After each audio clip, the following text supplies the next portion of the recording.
assigned to our crisis response unit, responded along with a clinician, which is a co-responder, and the type of work that we do. After engaging with the subject for more than 30 minutes, a request was made to emergency medical service to respond to evaluate the subject who was not compliant with his medication. At some point, a struggle ensued, and the subject fired a handgun that was concealed inside of his pocket, indoor sweatshirt, hoodie.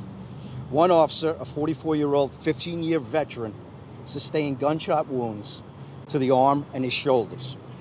A second officer, 38-year-old, 10-year veteran, sustained laceration to his hand during the struggle apprehending the suspect. The suspect is a 71-year-old male, and he sustained an injury to his hand and is being treated at another area hospital. The Force Investigation Unit is handling this up at the scene. This is the second time I've been to this hospital. Two other officers were shot 2 months ago. Officers shot today, another one with a laceration. I want to thank Barnes Jewish Hospital for the great work and response, and also the officers that were able to put the officer that was shot in the car, get him over here very quickly so he can be treated. The officer's injuries, he's conscious and alert, and thankfully, this was not a lot worse, because it could have been a lot worse. And our officers' families in there, and the officers are being treated as we speak right now.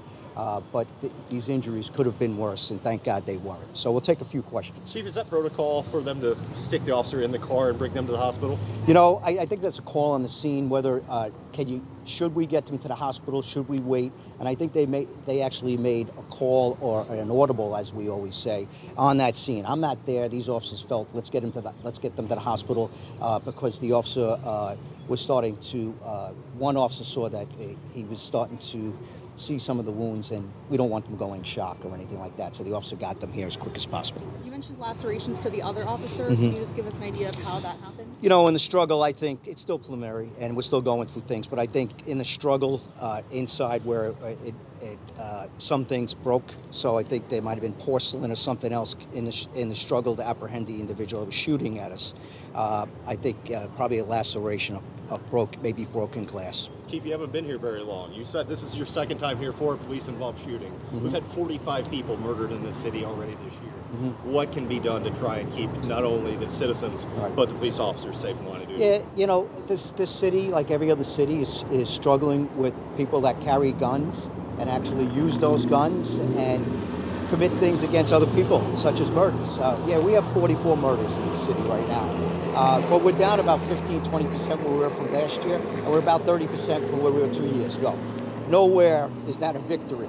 It's progress, and the things that we're doing, we're trying to reduce that and making sure that we go after the people with the highest propensity for violence, that are trigger pullers out there, and we isolate them and make sure we can get them off the street so they're not going out and doing the harm, and we can start to reduce those shootings and reduce those murders. How was that subject detained? How is he detained? Yeah.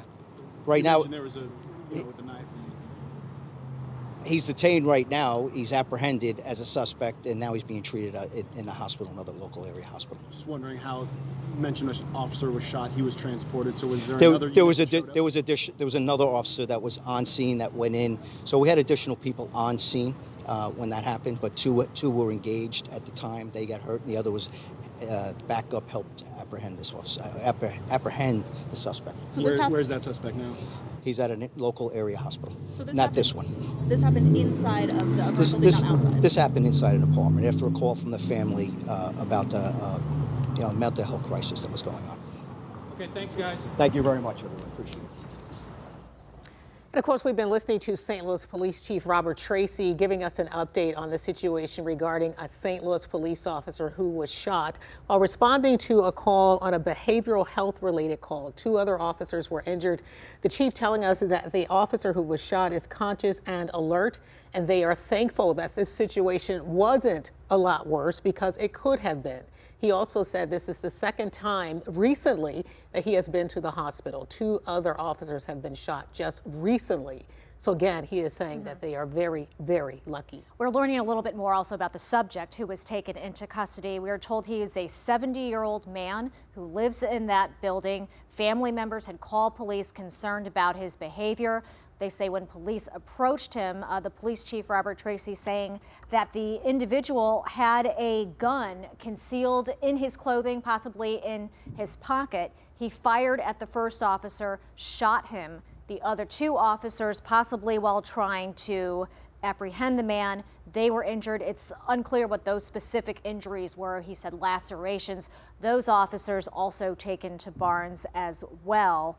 And interestingly, he said that this was not like an instant exchange. They were engaging this individual for about 30 minutes until this ended with the officer being shot. And he said the suspect, 77 years old, has an injury to his hand and he's being treated at another hospital. And of course, the officers who are responding to this call, these were specially trained officers because this was a behavioral health related incident in the 5700 block of Kingsbury. So of course, we will continue to follow this story and bring you the latest information as we get it. And I understand we're getting more information right now, so just stick with us. We're just being handed more information as we speak. All right, we do have a statement from St. Louis Mayor Tishaura Jones about the three officers who were injured in this incident in the Skinker de Bolivar neighborhood. She says, "We are praying for our SLMPD officers injured this afternoon in Skinker de Bolivar and thankful to hear they are in stable condition.